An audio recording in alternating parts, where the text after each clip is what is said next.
রহমান রহিম, বিসমিল্লাহির রহমানির রহিম।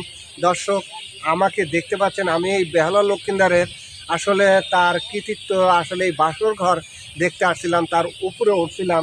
আসলে বাসর ঘরটা আরও অনেক উঁচু ছিল, কিন্তু সেই বাসর ঘরটা আমরা এই জনগণ কিন্তু ভাঙ্গে ছোটো করা হয়েছে। আর একটি কূপ আছে, গোল করে কূপ আছে, সেই কূপে এই বেহালা লক্ষিন্দার ওখানে গা গোসল করতো।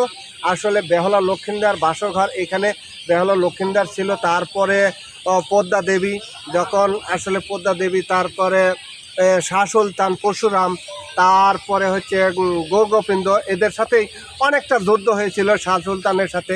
আপনারা তার ইতিহাস জানেন হয়তো, বা অনেক সময় দেখা যাচ্ছে যে ইতিহাসে বলা আছে যে আসলে এই পরশুরামের যে সৈন্য সেনাপতি মারা হচ্ছিল, তারপরে আবার দেখা যায় যে সেই সেনাপতি